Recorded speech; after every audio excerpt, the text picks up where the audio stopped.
Hey everyone, and welcome back to the channel. Today I'm going to be talking about Season 2 of The Wheel of Time. The Wheel of Time is my favorite fantasy series of all time. I read it a little bit over a year ago, and yeah, it is a series that is super special to me.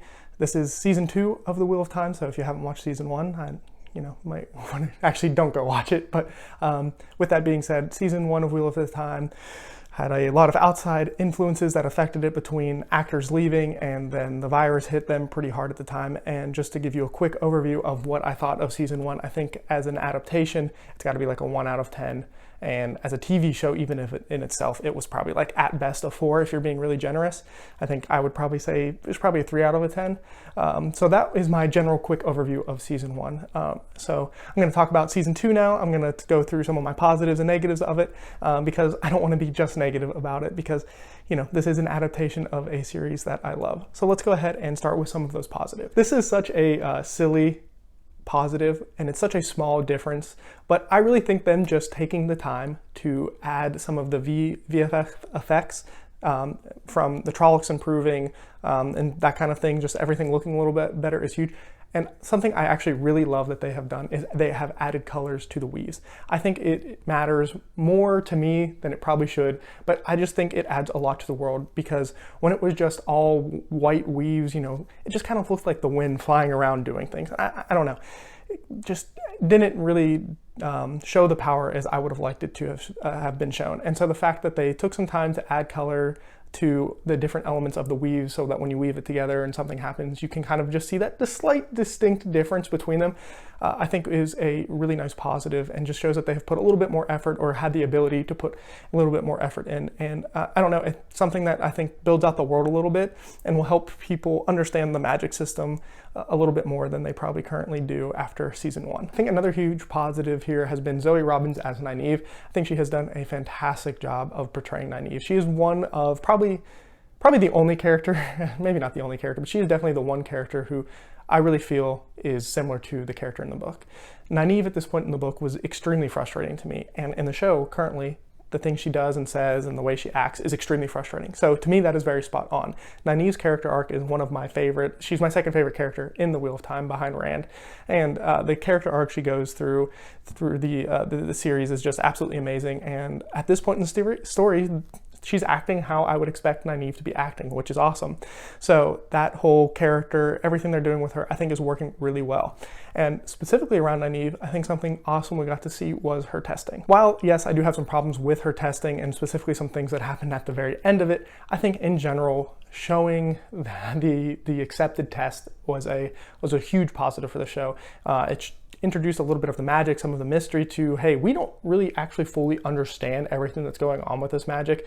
It's something we use, but we don't really have a full grasp of it. We can't do some of the things we used to be able to do in the past before the breaking. A little bit of world building there. It's super slight, so I doubt that many people actually even caught it who weren't looking for it. But then to just show the stress that the novices trying to become accepted go through in these arches, and just these heart-wrenching things that happen, it was great. And once again, Zoe Robbins as Nynaeve did such a fantastic job. When she comes out of that third test and she's just sobbing, I mean, that is a super, super emotionally impactful scene. And she is the one character who I've probably attached myself to the most.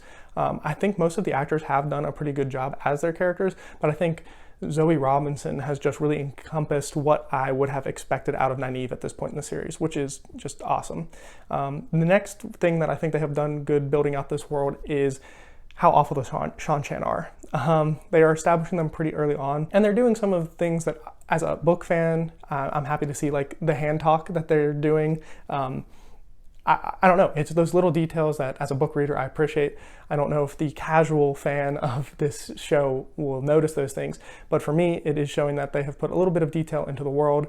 Their armor looks strange, like it should. It's always described as insect-like and different when the Shan are described. And I think having the Shan take a more forward position as a bad guy this early in the series is good, because I don't think this show, or even really the books, did the best job with the Forsaken. I think the Forsaken are, in general, a pretty lackluster part of the Wheel of Time. Obviously, some of the Forsaken are better than others, but I think the show using the Shan maybe more as a springboard of the bad guy, and then using that to filter in some of the Forsaken are going to be a better way to have that story unravel. I think the Forsaken can be super interesting, but I think the Shan are going to be something that people can relate to a little bit more. They are a force coming and trying to conquer, our heroes. And I think that is maybe something a little bit easier to understand than ghost beings from thousands of years, well, not ghost beings, but, beings from thousands of years ago that are extremely powerful channelers. I don't think they've really done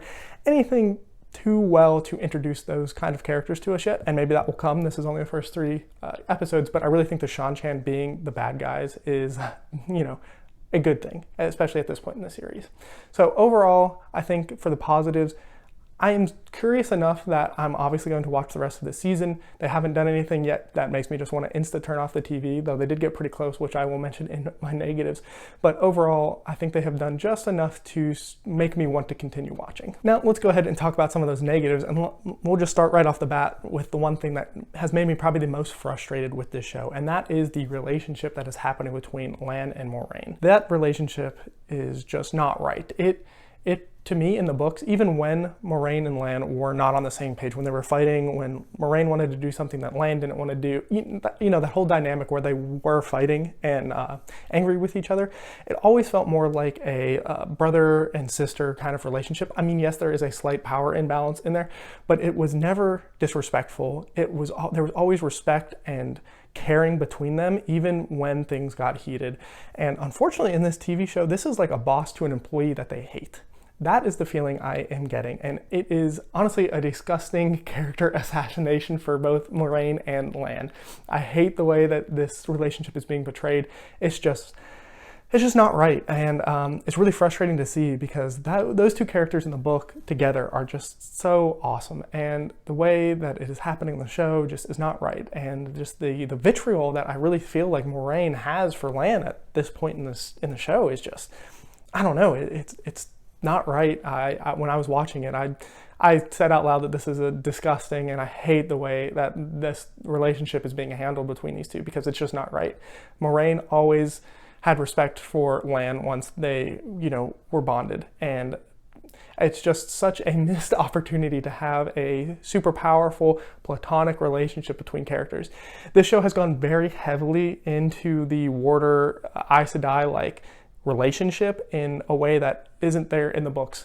Yes, there are warders and Aes Sedai that get married and all of that, but for the most part, that is not the case, and they have really pushed that kind of heavy in the show, which is fine. That's a creative choice, but I think having Lan and Moiraine be just who they are would have been way better than Moiraine really just kind of being a disrespectful tyrant to Lan, and I just have not been able to get on board with that relationship. Speaking of Aes Sedai and everything, I also do not like the way that a lot of the Aes Sedai have been acted, or how they're being told to act, and I don't want to blame the actors themselves, but to me, Aes Sedai are that cool, calm, and collected individual. They are never freaking out, losing their emotion, anything like that. They have that look, that presence about them, and that is something that is severely lacking in the show. I mean, we literally see one break down crying and slap a novice. That is just absolutely baffling to me as a fan of this series. That is just not something that I can ever picture happening in the presence of a novice. And I understand they're trying to have some character development. They're kind of trying to show part of the world that, yes, Aes Sedai live longer, so these are the kind of negative consequences you're going to have. You're going to see loved ones grow old and die while you stay young and live for much longer, but the way it happened was just awful, and there's a lot of cattiness going on with some of the Aes Sedai. There's a lot of, and I know Nynaeve specifically was not the most respectful or best novice. Oh, actually, she's never a novice. She goes straight to being an accepted, if I remember correctly. But anyways, she is not the role model that a accepted novice would follow. But just in general, I don't know, there's this weird, push back on the authority that the Aes Sedai have that I think is just missing, and really taking away some of the mystique that the Aes Sedai have in the series. And I think that's just a mistake, that the Aes Sedai almost don't feel as important as they should. They almost feel like something that could be thrown away or looked down upon, when in reality, everyone bows to the Aes Sedai. Well, Armelin is, just as impressive as any king or emperor possibly could be. And I think that is just an aspect of this world that is kind of missing at this point. So I already talked about what I called a character assassination of Moraine. And I think there are a couple other characters that are just being handled incorrectly. Min is not anywhere where she's supposed to be at this point in this show, or in the series. And I understand that none of the characters really in the same place that they should be after book one. But I don't know, the scheming that's happening with Min and Matt and all of that is weird.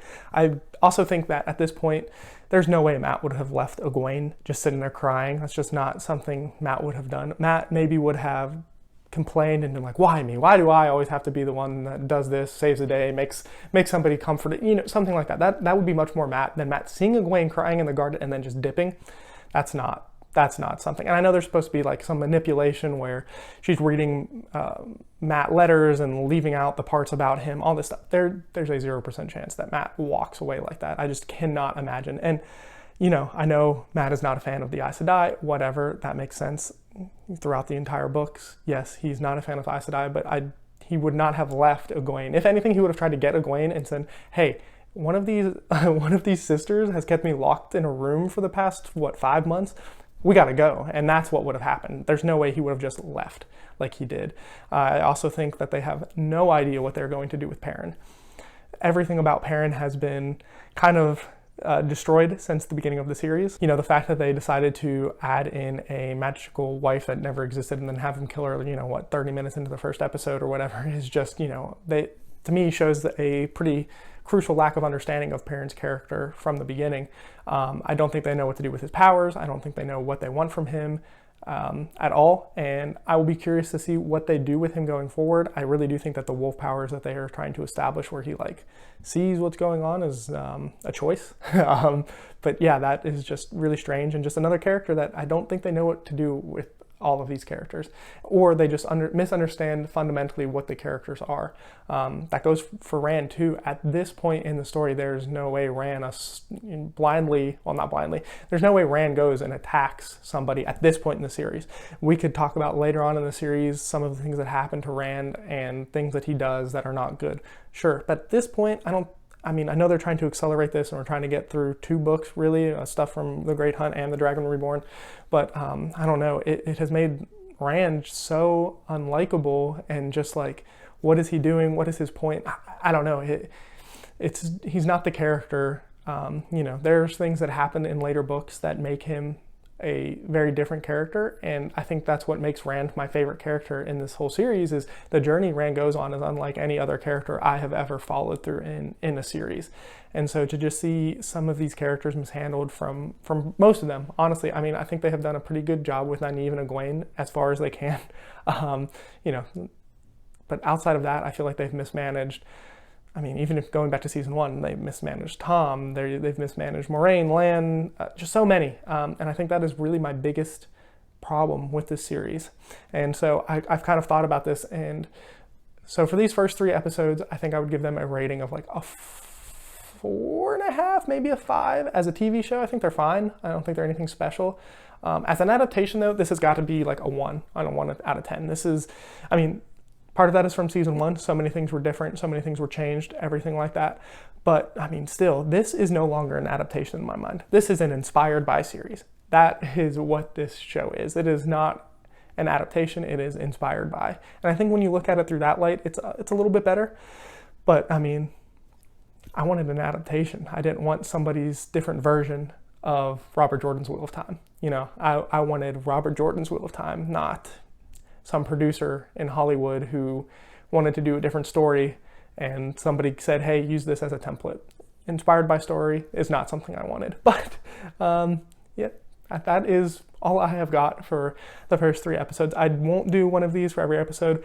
I may do one when the season is over. We'll see. But let me know what you have thought about the first 3 episodes so far. Do you like them? Is it better than season 1? Is it worse than season 1? Things you want to see, things you don't want to see, where you think they're going to go with some of these character arcs, all that kind of stuff. Let me know down in the comments, and I would love to chat with you. But as always, have a good one.